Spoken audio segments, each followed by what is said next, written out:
Hello, everybody, and my name is Melody Wright from the M3 Market Update. I do this show to give you context of what's going on out there in the housing market and commercial real estate, but really what's going on with the consumer because, and consumer credit, because those things impact whether people can pay their mortgage and also, just consumption is 70% of our GDP. And if we have issues there, we're going to have issues generally.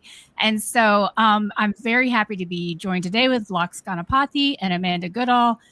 Lux from Unicus Research and Amanda the Job Chick, as she's known on X Twitter. But I'm going to turn it over to them really quickly and they can introduce themselves. Lux, if you would like to go first.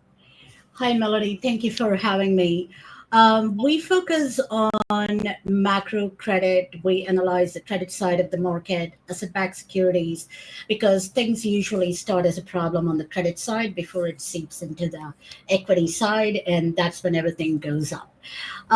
So we have been focusing on the auto side, buy now, pay later, consumer credit side, for our Substack. So we go deep dive into it, repossessions and everything.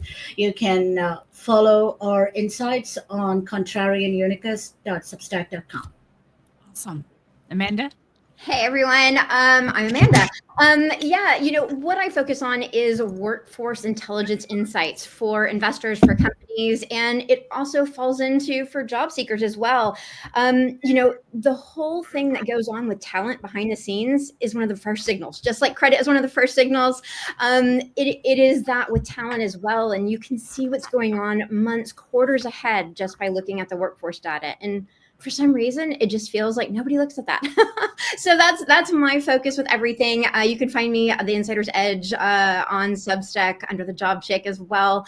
And then as far as credit, I will be talking about that today with like buy now, pay later. I advise a credit company on that. So it's kind of been my love to hate field for the last couple of years. So I've got some interesting insights on that.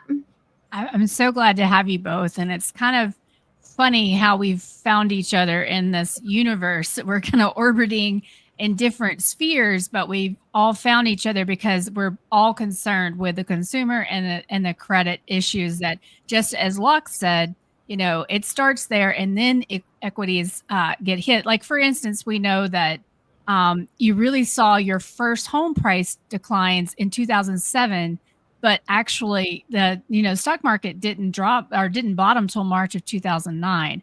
And so these things take a very long time. People talk about the lag, and that's absolutely true. But Amanda, what you just said, it must be so frustrating because I feel that way sometimes when I'm talking about housing, and it's just like so apparent to me, but yet no one else can see it. So why don't you just talk generally about what you're seeing in the job market right now and some of those things that made you go, we're rounding the corner to something that doesn't look so great. Yeah, I've been focused on this for the last couple of years and just really kind of seeing what those signals are, because all we get is headlines, right? That's what everybody gets. All consumers, all job seekers, they just see the rosy headlines, or even if it's not great. What we are seeing right now is that there are a lot of quiet layoffs going on. There's a lot of quiet restructurings, WARN notices. Who needs those, right? Companies are figuring all these other ways of dealing with it through attrition or however they want. There's not even so much PIP anymore. They're just like, hi, you have to do this, or you have to take the severance. You have 5 days to decide. Right. And so from a jobs point of view, it's becoming easier to spot. I think overall, for what I do, what I see, months in advance, you can already start to see the cracks. You can already start to see how they change their hiring methods and just all of the scale of all of that. But for job seekers right now, it's hard because, when you're not knowing what to look for, when you start applying for jobs, you don't know if the company you're applying to is in that few month stage of prepping for more layoffs. Are you going to get hit? I've seen this. I actually just spoke to somebody the other day. She was laid off from Boeing in January and just got laid off with JP Morgan last month. And just like 2 big ones in a year, in 6 months even. And that is the tragedy that job seekers are having to deal with, let alone it's just hard. There's a lot of jobs out there, but there's a lot of competition. It is hard. You don't know what's real. And, my concern over the next couple months, and I know you and I have spoken about this before, is that Q3, Q4 is going to be really hard. And I actually saw Goldman Sachs actually release their forecast, and they're saying sub 100 jobs are going to start increasing for the second half of this year. And I partially agree with that, but it's going to be specific industries only. It's not across the board. And of course they don't say that, right? So everybody's just like, oh, yay. But it's not just going to be okay. I do see more coming in Q4 for more industries, and then like late Q1, Q2. So I do have some good news. Do you? Oh, well, that's good to hear. Yeah. So when I way back in 2007, 2008, we were smart enough to not file warn notices, because you don't want the market to know. I mean, you absolutely don't want the market to know, because then, they're going to see it on Wall Street. It's going to impact their stock price. And so, or you don't want, my company at the time we had public debt. We weren't listed on a stock exchange, but we were in distress already. And so signaling that, I mean, I know these days when you announce layoffs on the stock market, they seem to rejoice because they think you're going to be, but back then it was not a good sign. And so, and we laid off thousands of people without filing a warn notice. And so, so why don't we, maybe we'll save the good news for the end of the show to give people some hope, because as you and I were talking, it's a bit dystopian right now. And one of the things that I think is really frustrating is that because a lot of this is happening in the shadows, and this is something that Locks talks about a lot, and we'll move there shortly, is that people are just unaware of how bad it is. And this is the thing that we always do. We look at our situation and we say, it's my fault. It's like, I'm different. Like if I lose my job, it's because I did something wrong. And that's not everybody. And there's probably less of those in the younger generations, but definitely in Gen X, that's how we think. And so I think that a lot of this is happening on the quiet, and people don't really understand just how bad it really is. And so I think something that's been in the shadows for several years now is buy now, pay later. And it's everywhere now. I just booked an Airbnb for a couple of days to go see my family. And right there, you can split this up in 4 payments. So you had an amazing tweet a couple of days ago, Amanda. Why don't you just take us through what you're seeing in buy now, pay later right now? Because it's, to me, very concerning. It is. It's, from a market size, this year it's expected to be 560 billion. And that's like 100% year-over-year growth on what's happening. So I know we joke about DoorDash burritos, but this is reality. People are spending so much on, breaking up these payments, because what we're seeing on the credit side, they're not paying them all on time. Yes. Obviously we have people that do make their 4 payments, and it's good. There's no interest and things like that. But we have so many that just fall apart, because right now it's like, oh yeah, no, I can pay that in 2 weeks. And what most realize is that when they sign up, they think the 4 payments is one a month. It's once every 2 weeks. And a lot of people don't realize that. So it just stumbles them because they just haven't budgeted that in. But, you've got over 20% of consumers, American consumers, using buy now, pay later now. We're seeing all these reports about how many of them, about a quarter of them, are actually using it for groceries. And, and I know a lot of people say, oh, well, it's kind of akin to using a credit card for groceries, pay it off, whatever. It's not, because that's not how they're using it. Whether they're using it for DoorDash style groceries, the Instacart concept, or whatever, it's a problem, because again, it's that payment schedule people are not factoring in. We have a high, over 30% are late, are getting defaulted on this. And I think that was the stat from beginning of the year, like Q1. And Q1, that was when Klarna was going to go IPO. And then they said, oops, we're actually 99 million in default. So they waited. And it's just mind boggling how you can be that much in a default state as a company and it's still being pushed. But yeah, That's let's hard. let's sit there for a second. Let's just sit there for a second, because 30% delinquency, anybody that's worked in credit, I mean, that's I don't have words for that. When you're looking at a 6% delinquency, you are already concerned. And so 30% is unbelievable. And I guess what gets me, Amanda, and something that I think about a lot is like, who is buying this crap? Like, who is buying these, these bonds from the securitizations? Like, who? Because, and if it is the pension funds, that is really, really concerning. But do either of you have an answer to that question right now? It's interesting you say that, because I try to track the BNPL who's holding the bag, so to speak. It's hard because it's scattered all over the place, and it's hard for me to gather all the data in a consistent way. So the answer is I know where to find it, but they make it impossible to find it. Yeah, I mean, I know you can go to FinCEN. There's several places where you can, but it is very, very difficult. And I'm not even. So here's the thing: they may tell me who's buying it, but how's it getting rehypothecated? Who is buying? Those then we've seen these credit risk securitizations, credit risk transfer securitizations, where they do the securitization, then they sell off additional risk to the market. And then, as we know, there's a whole market behind that is wheeling and dealing. And it's much larger than it was even back during the GFC. So if anybody remembers the casino scene, and I always forget her name, Selena Gomez, I think that's her name, and The Big Short, where, all those people behind her that are betting, that's what I'm most concerned about.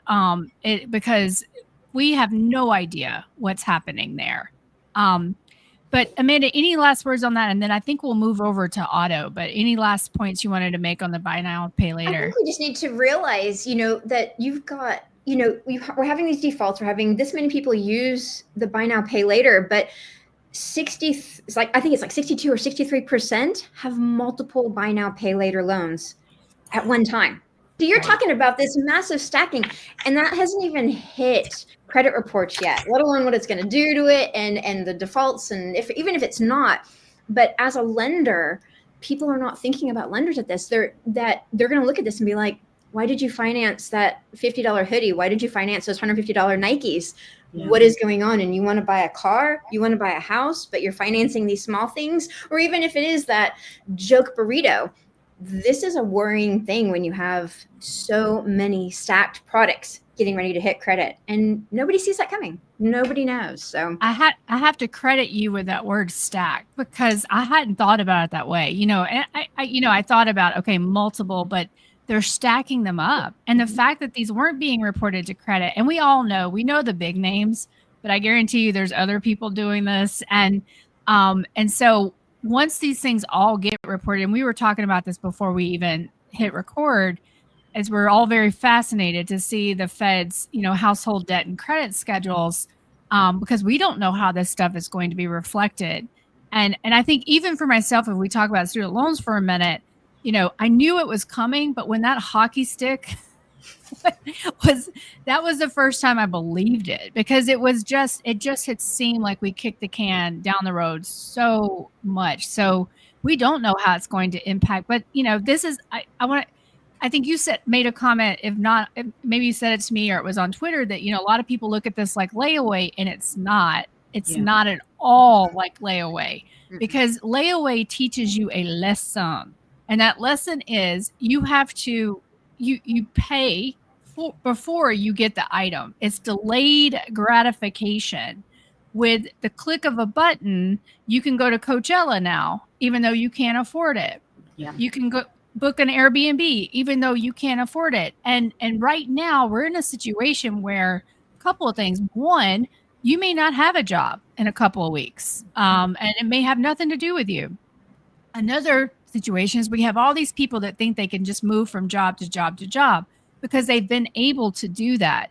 But I think that that's going to start to slow as well, because what you're seeing on the other side of it, is a lot of business closures, a lot of service business closed. Like I did a deep dive on Minneapolis in my Substack, and you can look at the WARN notices, and most of them are dining establishments. And so, I think people aren't prepared for that Dunkin' Donuts to close. They're not prepared for all of these service jobs that are going to go away, and they're used to job hopping. And then there's going to be a moment in our future where there is no job to hop to. So anyway, I'm going on and on, but anything you want to say there, Amanda, or we'll go there's a lot of layers. And when you start peeling them all back, whether it's student loans, whether it's credit, whether it's buy now, pay later, just general consumer debt, the housing, which you will get into for sure. You have all of these layers, you start peeling them back. It's a mess. It's a mess. And I can't even begin to comprehend how bad it's going to be. But looking at these numbers that we get now, even, and this is still like, Q1 data, it's just like, oh my gosh. It's June 30th right now, right? And we're looking at Q1. And after we go to Locks, I'm going to share a schedule of the Bank of America credit card spending because it has some concerning warnings for us. So, but Locks, let's go over to you and let's talk about what you're seeing in auto now. And I think we'll end talking a little bit about the political, that big, beautiful bill, but let's start with auto. Well, Melody, I just wanted to add one more thing to what Amanda said, is the consumers are broke. And I am thinking that nearly 33% of the consumers who are on the subprime, like we were talking about before you hit the record, 33% of the consumers between the student loan default hitting the credit score and now BNPL. The scary part is this entire population getting completely removed from accessing credit. Right. That there is, at this point, we can't say, hey, they should know better, they should spend less, but everything is expensive and it's just hard. And as Amanda said, you stack one on top of the other. So we are seeing a lot of things in auto, and that it's not hitting the mainstream media, which is very, very scary because, when you see the mainstream media and then everything gets impacted, it gets repriced, there is a system, but nothing gets triggered. So we have recently learned a couple of things. One, we started we started getting frustrated because we can't get access to the repo data. Nobody files it. And I found out that apparently all the lenders file, even in commercial real estate, in autos, in consumer credit, in BNPL, everybody files on a monthly basis. Charge-offs, repos, delinquencies, how much time they have extended, and every data.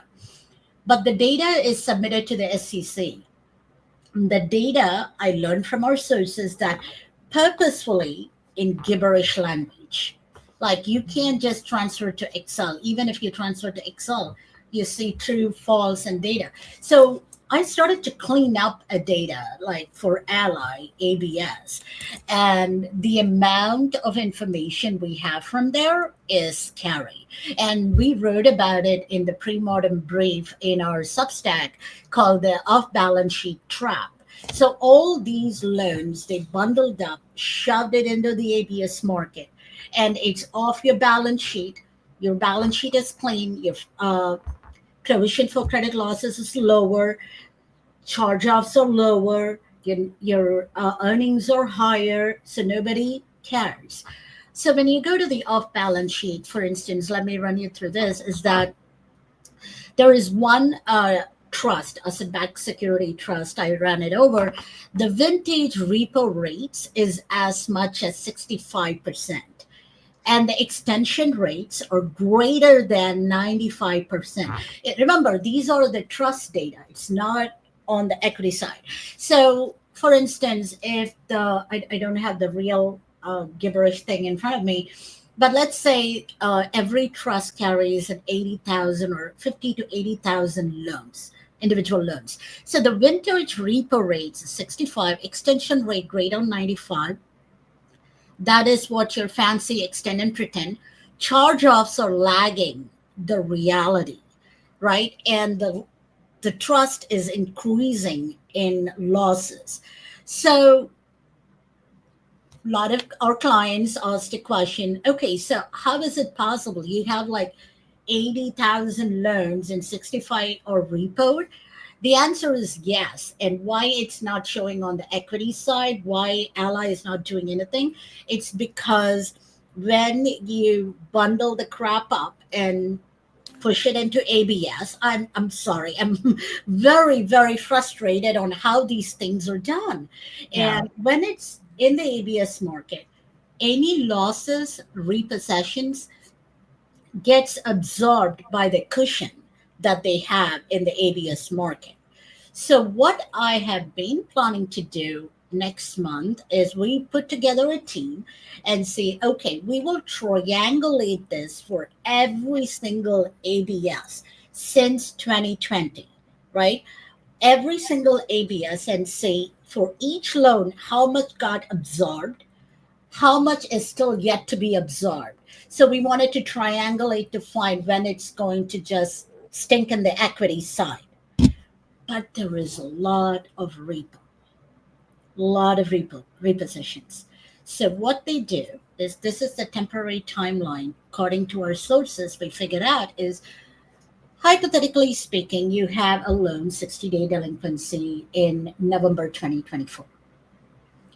The bank sits and talks with the clients and say, hey, I don't want to repo it. You want the car. I don't want to show it in the bank account. So let's extend it. So that's where you see, hey, how much can you pay every month? So we can extend the term loans. December, January comes in, then the consumers can no longer pay even that. So they repo the car. They do not take it to the auction because that means you have to show it in the books. So they repo the car, they put it in a garage or whatever. And then we heard that they quietly call a list of wholesalers they have without going to auction. You call the wholesalers and say, hey, can you buy my car? So then it automatically goes back into the queue. So the repos are not reported because it did not go to the auction. So when somebody goes to Cox Automotive or Manheim, you say everything is great, the repos are low, charge-offs are low, banks are doing fine. Banks are not doing fine, repos are increasing. And one thing on this is that the repos are increasing in the prime segment and the Mm. ABS, not Right. subprime, prime. Right. This is scary. Right. But this is how this works. I mean, it's how it always works. And Yes. it starts with the subprime, and then prime gets impacted. And Yeah. locks, I was watching a YouTube video that someone linked to me this morning Yeah. of a used car dealer who said, well, you can't go to auction right now. And this is the first time that he can even remember because they're not selling their cars. And so those wholesalers can take them for a while, right? We spoke to that guy. Mhm. Oh, you talked to that guy? Awesome. We talked to the guy and he just he can't go anywhere. He can't sell it. He's like, I'm going to go bust. And these, by the way, are not expensive cars that he was selling. And guys, I'll put the link down in the show notes for that YouTube video. Yeah. But these are cars that are not expensive. These are cars that people could potentially afford. But I mean, if you are paying attention, you knew this already. Yeah. And I think this is what happens is we read headlines and somehow we think what's happening with us is not accurate because that's not what we're reading in mainstream media. But in reality, I'm seeing distress where I live. It's it's a very poor area. Yeah. It was number 4 as one of the place people should move to. So we've had a lot of influx of folks, but it's a very poor area, and we are getting crushed around here. And I think Locks, if you want to say more about auto, please do. But I think this is the point where we can kind of talk about the big beautiful bill. Yeah. And the fact that the lower end of the K is about to potentially get crushed even more. But I haven't read up on all of the changes, so hope that you can let us know. But if there's anything you want to say on Otto or Amanda's, anything else?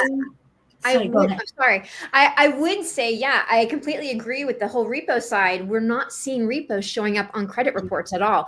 They're 90, 120, and it's just constantly being listed as that on credit files right now. So that totally matches with what we're seeing on the credit side as well. Yeah, they're not reporting it. And I wanted to add one thing is that, we see that movie with Steve Carell and everything. The rating agencies, and I addressed in my Substack, is that the rating agencies are always late. And it frustrates me. It frustrates me because we have this system and we are a great country and we have this system and it's all backward looking. And even from Jerome Powell to everybody is backward looking. And repos have the same, rating agencies have the same level of data. And I'm reading it from my own Substack, is that they are the extension models, charge-offs, repos, they have everything, but they do not share them. They don't want to be the first one to say, hey, things are bad over here. If they even know how to read them, locks. And here's the thing, I come from this world of securitization. I know what we call them, tapes. That's what, and people still call them tapes today, even though they're not tapes. They used to be big, fat data tapes that you would take a tape and you would put it in and see all this loan level data. They don't know how to read the tapes. And this is what I'm finding in the mortgage industry, and this is where I always wonder how much of it is ignorance, how much of it is malicious.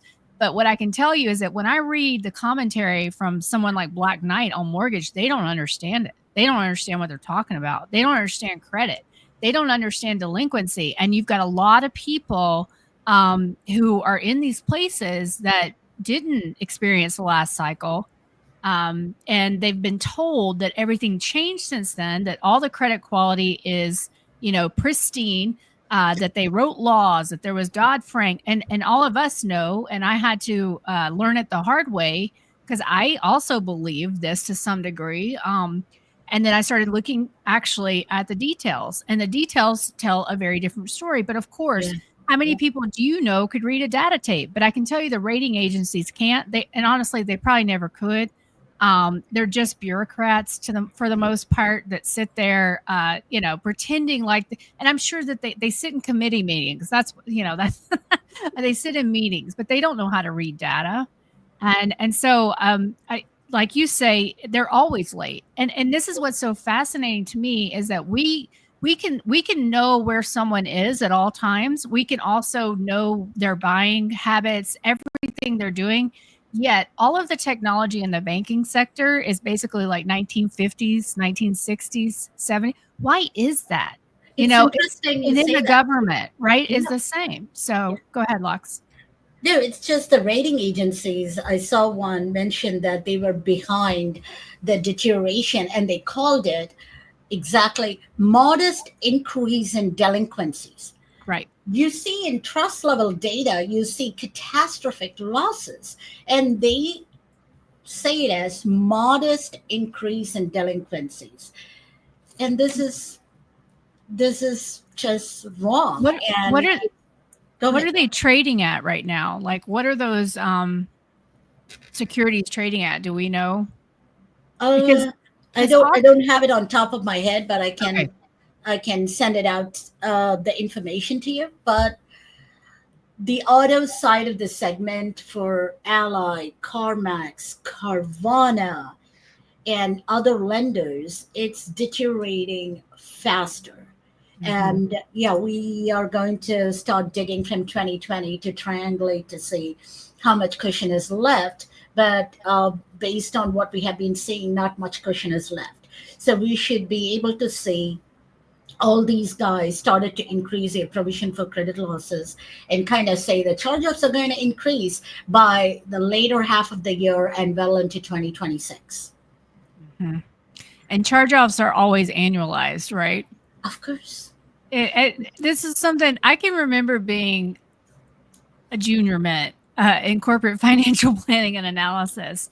And, my job was to sign off on the earnings deck, all the financials that went on in there. And I was like, why are these annualized? Like, I just never could wrap my head around it. And I kept, I just thought that there was something about finance I didn't understand. And I think that's what they do. And it's hilarious actually. But, so speaking locks of that, the big beautiful bill and just kind of where that is right now, because there's a lot going on, and I think there's a lot going on to distract us from this deterioration that is happening very, very quickly. For the three of us, we've all been looking at this stuff for years, but Yeah. I can say for myself, the acceleration that we started to see was a little bit surprising. I mean, I was kind of thinking we would just kind of plod along. It was slowly, and then we might have some type of event. But I feel like things really sped up there, especially Yeah. starting in April. And maybe Locks, I'm so sorry. Maybe we should look at this Bank of America credit card spending and then talk about, because Okay. your point about 33% of subprime are subprime, and they're being completely left. They're going to be left out. They're going to have no access to credit, which then of course means that they're not going to be able to buy things either. And so I just want to take a quick look at this spending data from Bank of America, and hopefully everybody will be able to see it okay. But these numbers are alarming. So what this is so Bank of America has proprietary credit card data, and they're looking basically like year over year at these categories, and you can see the latest 621 data here. I mean, airlines down 12.4%, spending down 12.4%, lodging down 2.4%, entertainment, this is very concerning in my opinion, down 18.3%. You've got restaurants and bars up at 1.7%. But what I talked about in my Substack is, this could be because a lot of people are going back to work. And when you go back to work, you have to eat out a lot more. You also do things like happy hours and things like that. Additionally, if you're not going on vacation, you may think, can I please go out to eat? Because I'm really sad that I can't go on vacation. And then transit, the same thing. Like, you're going back to the office. You have to go back to the office. So, sorry, Lux, did you want to say something there? No. I'm listening. Yeah.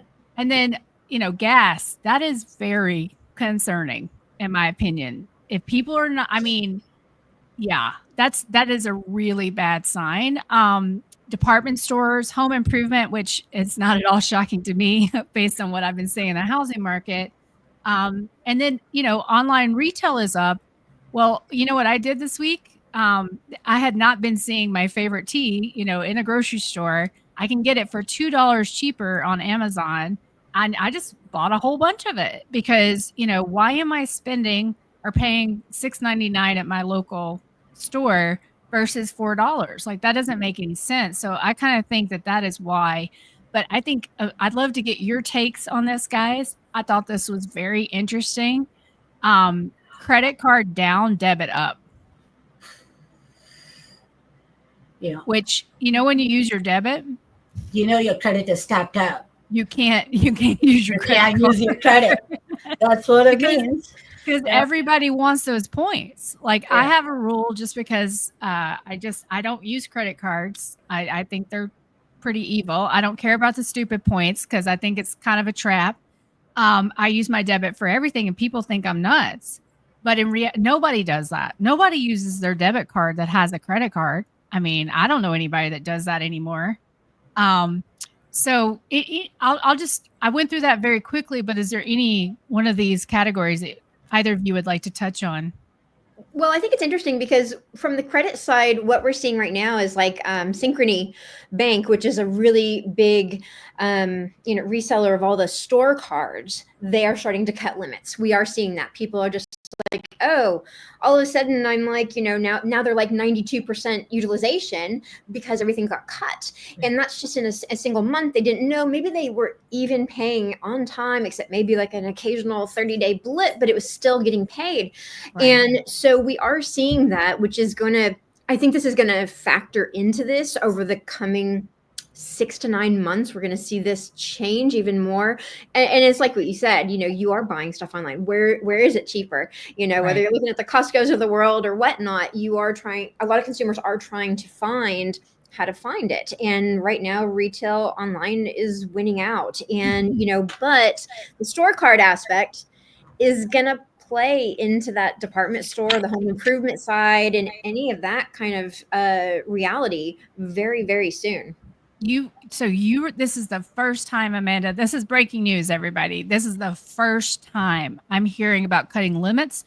I had expected it. I had absolutely, call in the lines, cut the credit cards, cut that access to credit.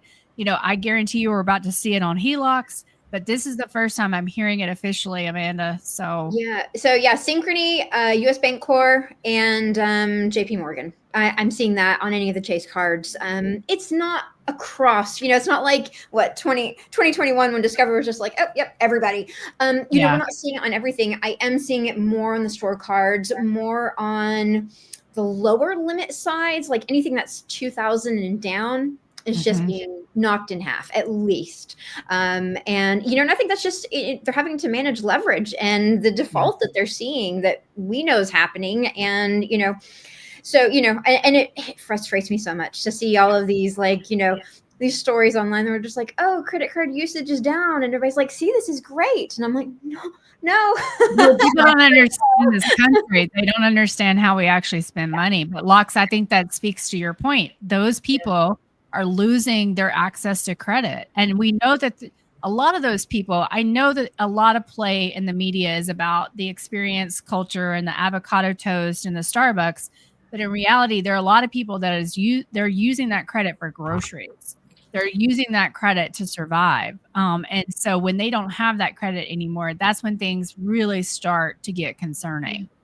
But Lux, go ahead. Sorry, go ahead. With the online, I wanted to add something, total online retail. My point of view on that, in addition to what Melody said, is when the tariff started, discussions began. It's on and off and on and off and on and off and on and off. And I, for one, went on Amazon and bought few things that I know, I don't have time to go run around and get it. So maybe some consumers pull forward the demand. Yes. So I wouldn't be surprised if this goes down a little bit next quarter, maybe not, but that is one of the points that I want to share.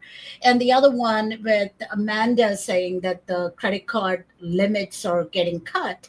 And I think we are also seeing that in BNPL, especially in Klarna. They slowly started, this guy was saying, oh, I went in there, I was on time, I was trying to, use Klarna BNPL for my groceries, and it got denied. And they provide some crappy excuses saying that, okay, your data is mismatched or something like that. And the problem is because they check everything. They check your bank balance. They check your purchase patterns, your volatility, your missed payment, your device, your location, all the metadata. So you never know what you did wrong. It's like this is going to get darker faster. I have a very off kind of topic, but I think it's very relevant. And this is about when I was helping a friend in California. We went into the FEMA center to get to see if her check had come yet or why it was delayed. And we sat there. This was, she was in Altadena. And the guy said, well, you didn't fill it out the way you were supposed to. That's why you don't have a check yet. And she said, well, what should I have written to get the check? I have no home. I didn't have insurance. I lost everything. He's like, I don't know. Yeah. And I don't know what you should have done. And this is very Orwellian, right? This is very like where no one ever tells you what you've done wrong. And you're constantly trying to figure it out. And you're constantly on the back foot. And you're constantly thinking that you did something wrong. And it's when you have these faceless, nameless algorithms that are making these decisions. And Amanda, I had shared with you a recent experience with Chime that I was like, this is Dante's circle of hell. Like, this is awful, because you can never speak to anyone that knows anything. It's just a bunch of folks that have a procedure that they cannot go outside of. And as we all know, humans are messy, and I've said for a while, and I know people think I'm kind of crazy when I say this, but you cannot Henry Ford credit. You can't. No. You can't. I mean, these models, the black box models, are not disclosed to customers. It's not, they do not provide the specific explanation. They say, oh, we couldn't verify your details. Maybe you moved and the data was old. You have no recourse, like Melody said, no visibility. You can, if FICO messed it up, you can actually go to,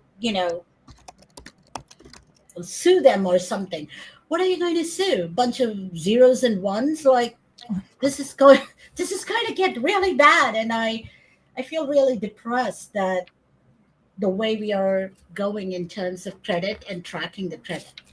And what I'd like to say to that is maybe a PSA in the middle of this, which is stop taking out debt. If you can, do anything you can, because this is exactly what is the end goal is to trap you in a system that you will never understand and you will never exit.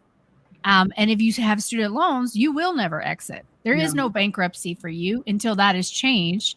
The way we get that changed is you have to advocate for it. You have to do something. And again, that's bankruptcy. That code was written into our Constitution. And so, the fact that you can't bankrupt those is very wild, but do anything you can not to get into debt, because this will ruin your future. And as Locke says, they will lock you out of credit. And it's like, you won't be able to get a car. You won't be able to do a lot of things that you've been able to do. So don't give them the power. Go ahead, Amanda. It looks like. Yeah, I want to jump on that. The whole Chime thing, as you brought that up. Yeah, it's a disaster. People don't understand how it works, and they are tracking your spending habits. So it doesn't matter if you're doing great or not. They're seeing how far down you're getting. They know how much you're spending on things. They know what you're overspending, even if you're okay. And it's that paycheck to paycheck mentality. And it's it's very clever marketing. And I've said this so many times again and again and again. And any of these neobanks and the buy now, pay laters, it's clever marketing. So they're like, no, we're doing this for you. We're going to help you with your finances. Yeah. That's great. Listening to this at some of the conferences last year, and now I'm starting to see this in play, like the Klarna stuff, like the Chime stuff. It's insane. And I will send you an image, Melody, that you can include if you want to, from a conference a few months ago. And I spoke to a Chime executive, and he was talking about, he was like, how clever our packages are. And this is an actual one-on-one conversation I had. And he was just like, we've used the word capital. And I can't remember there's 3 packages, and it's for the employer wellness programs that they offer. And it's free from Chime to employers to use. What they do is they track all of the employee spending habits. People do not realize this is happening, but the names of it, and he was quite proud of this. And I don't think he was the one that named them or anything, but he was just like, they use capital growth, capital management, capital. I can't remember the other one is, but on the image I have, it was actually a picture of like one of the presentations he did after I spoke to him. And it was that capital, and it's basically to make people feel like they have money, they have wealth. Right. And that just hit me. Like, I'm sure I made a face when he said that to me. We're just sitting there in this, like, this lounge talking. And I know I made a face because I was just like, oh my gosh. Right. But between that going on with these banks and everything, and seeing what's happening with Klarna and the new phone thing that came out today, again, I'm very dystopian on this. You have all of these issues to go, okay, well, what if you get that $40 phone from Klarna? What if you, and then, they're tracking your buying. They have control of your purchasing power because they're going to offer these bundled packages as well. And that really hasn't started coming out, but they have said that in past conferences. And just to see the article today on payments was just, oh my gosh, we're here. This has almost been a year since I heard about this, and it's finally arriving. they will offer bundled packages for you. It's kind of the same idea where we do internet and TV packages to like make it cheaper, but you know, it's all going to get shut off if you don't pay your bill. Well, what happens if they do that with buy now, pay later and other kind of money credit crunch services in your phone? Well, what happens when you start getting behind? Well, everything gets shut off. They control you. And that worries me because you do have these layoffs that are just happening. We don't know. And tomorrow you could be laid off, and there's no pips. There's no formality, I guess, to any of the layoffs these days, for a lot of them anyways. And consumers are not ready for that to hit. And that just to me is like pure evil. Yeah. So and I wanted to add one more thing to what Amanda said. The way they are doing it, and it's another PSA if you don't mind.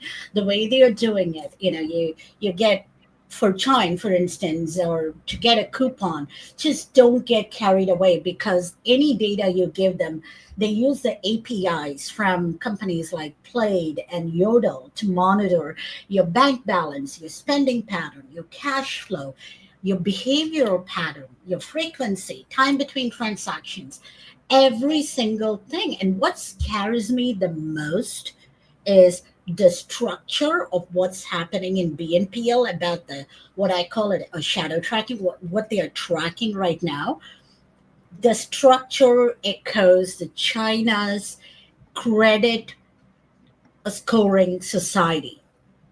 We don't have the political intent yet, but between Palantir and BNPL and everything. So taking a step back and seeing this from a macro perspective, it's all there. The recipe for the tracking is there.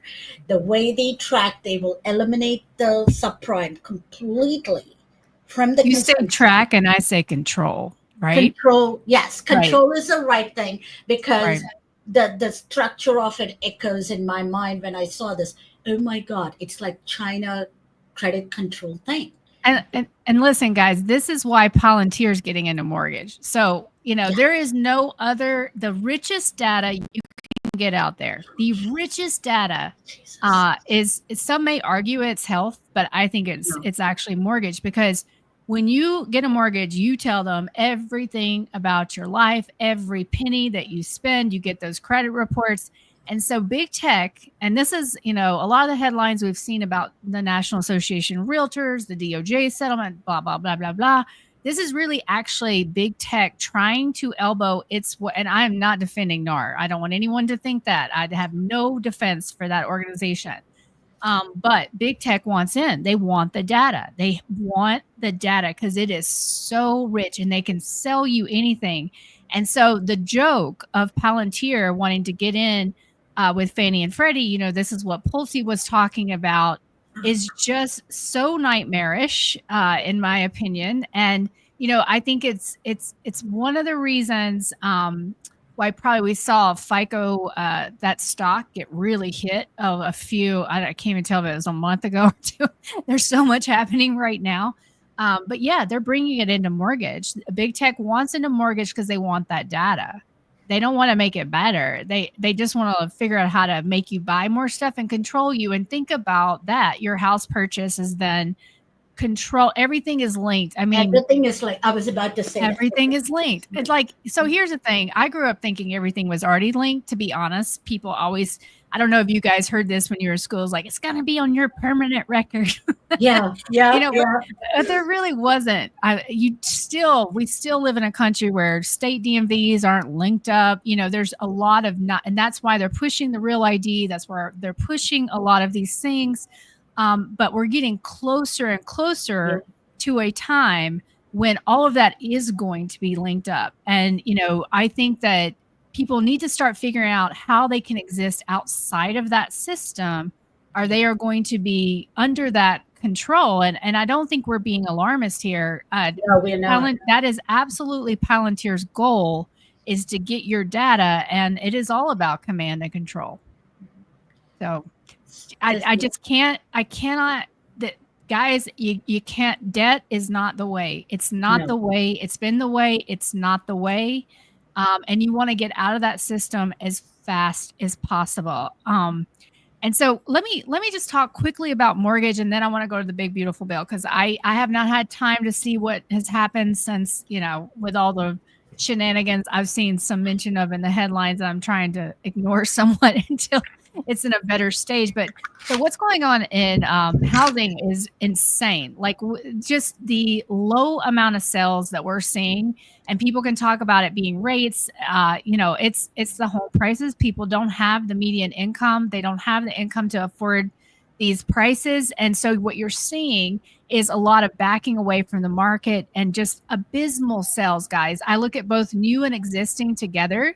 And we are basically just behind 2009, 2011, 2020 in May for that May. And this is really unbelievable. And the thing that everyone needs to understand is we've grown population by 20% since 1999. And that's when my data set. So these sales are really worse than what we saw in the GFC. But yet NAR and the census, which they do the new home survey, they let the builders tell us what the home prices are. There's no formal way of checking that. They don't check recorded records. They're telling us home prices are going up. And, last year they told us the same thing. And I was inclined to believe that, okay, the people that are transacting are the ones that can afford it. And so they're buying those higher priced homes. So I could see an argument for that. But then, I talked to Locks about Manheim and, just kind of that cartel. And that's really what NAR is as well. And I started diving into the numbers over the past week or so, just seeing some really bizarre stuff in the numbers where I think that actually what we're seeing is derived numbers. These are not data reported. And they're telling us what they want us, what they want it to be, not what actually is. And so one thing I found, they just recently, so realtor.com, which shares the same parent as the Wall Street Journal, supplies the inventory information to Fred that they publish on, and that's listings for sale. They also supply a listing price. So I've been tracking that religiously for a couple of years. And I noticed this month that the listing price peak had changed.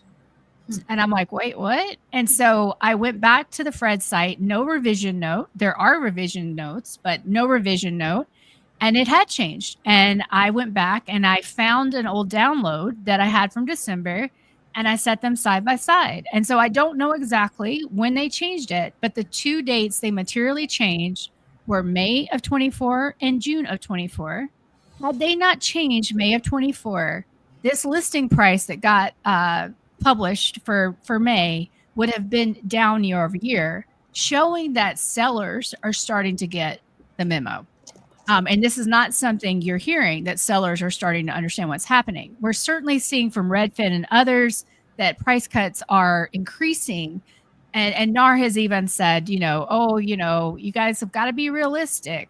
But they still don't want to admit that we're seeing the actual degradation that we are.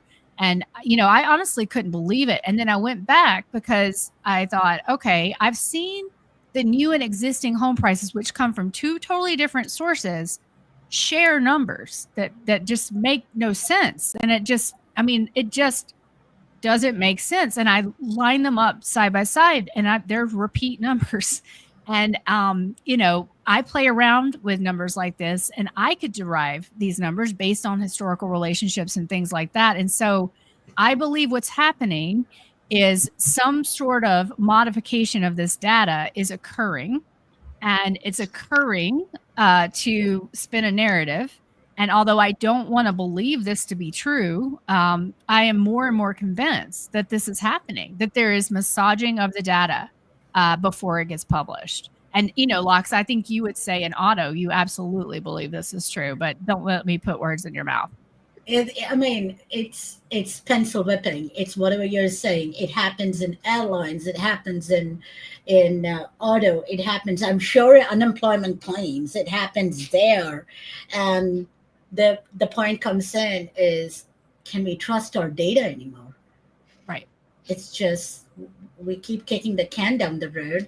And I am afraid to say this, but I'm going to say it anyways, is that are we or is the economy, is people who are doing the data analysis are purposefully keeping the public in the dark.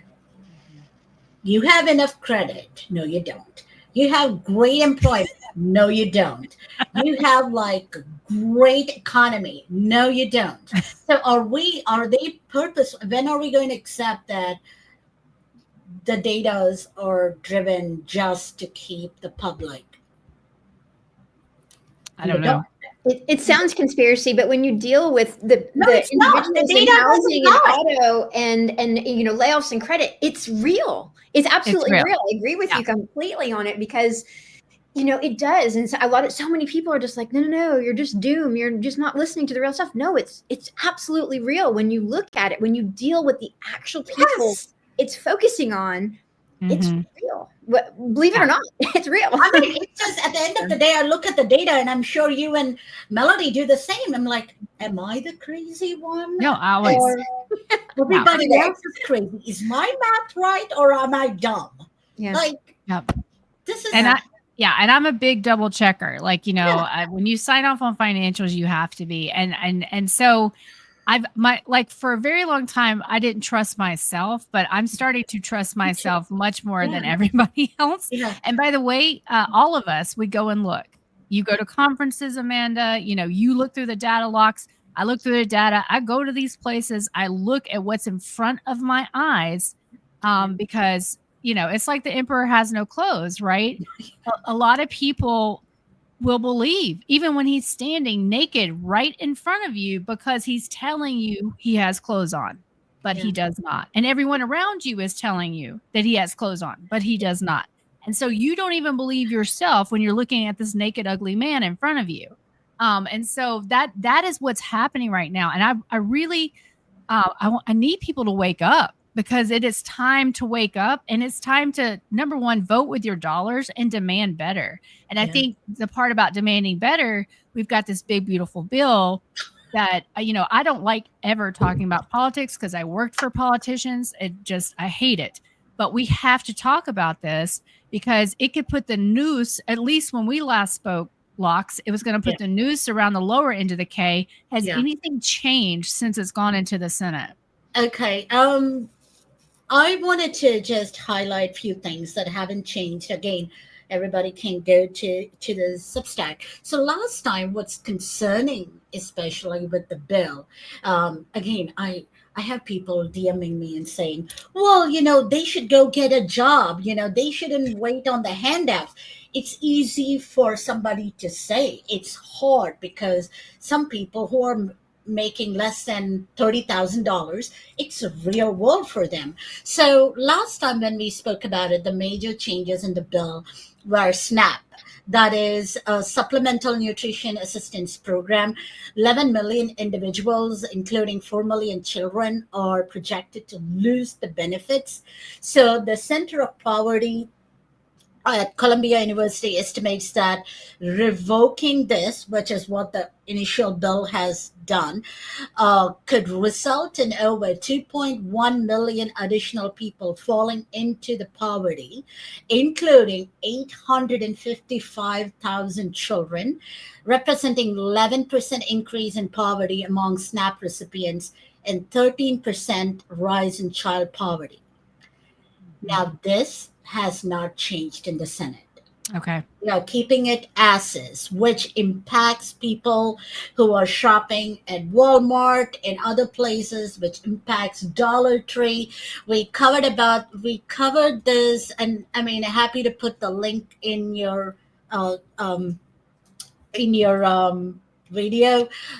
We wrote something called the cost of hunger, that the SNAP decisions have lasting consequences. So that stays.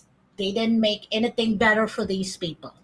Now, the legislation that changed, which, one second, let me go. So the legislation that did change were focused mainly on, one second, sorry, provisions that remain in impact is all of this. this is the one. Can I send this to you, or can I share it with you? You should be able to share it. Just hit present at the Okay, let bottom of me. your, yeah. Okay, present. Uh, And you'll share choose a screen. window. Hmm. I'm sorry. One Oh, second. no, it's fine. Do this one. Okay, share. Are you saying that? Wait, where? I'm not, let me, yep. Okay, here we go. There we go. So those are the things the Senate has added targeted deductions. So what you see is these are the deductions, and these are the changes that happen, right? And again, one second. If you go down, modified is these. So when I posted this, I got emails from clients nonstop saying that, well, that's not true. Well, this is not true. So this is an overview of provisions that are removed. And then you have to go into the each and every one of the tax credit.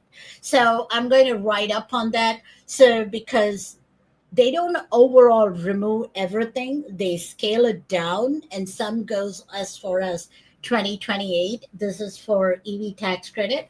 So whatever you're reading in the bill, it goes deeper into it. It's just not the be all and the end all.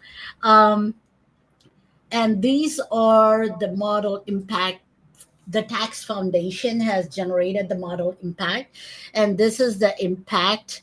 What's still missing is interest cost, net deficit change with spending offsets, and a few other things are missing, but these are the main changes. We have shared it here, and this is the overall um, summary. So what happened in the Senate bill compared to what was in the House. Nice. So Yeah. we overviewed, and I don't want to go line by line, but Yeah, I'm no, that's happy okay. if you want. Yeah. But there are a lot of things in the bill, and I some of them I think they purposefully made it difficult and vague so they can play it both ways, right? Whatever they want based on how the market Right. sees it fit.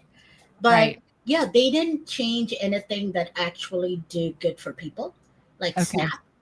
Yeah. They did not Okay. touch student. Sorry. So I know we're running out of time here. Quickly, I just want to thank you both for coming today. We're kind of at the hour. So I just would like to kind of summarize right now.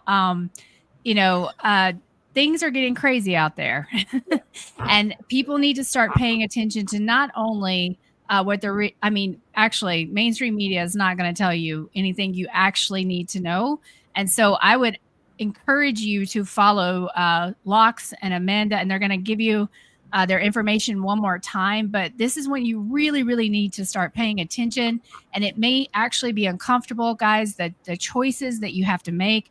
I've been changing my life for almost 2 years, planting a garden, doing a lot of things like this because I want to be out of the system when all of this distress occurs. Because it is about command and control, and it is about financial repression. And I think all of you both share this with me, is that we want to do everything we can to prepare people for what's coming. And so, Locks, if you could just remind everybody where they could, and I think what you just showed is such a value add of what's changed in the bill that people could just go straight to your Substack. So I Yeah. encourage everybody to sign up. But Locks, just tell them one more time where they can find you. Yes, I will share them, but if they can't hear me clearly, please put the link on.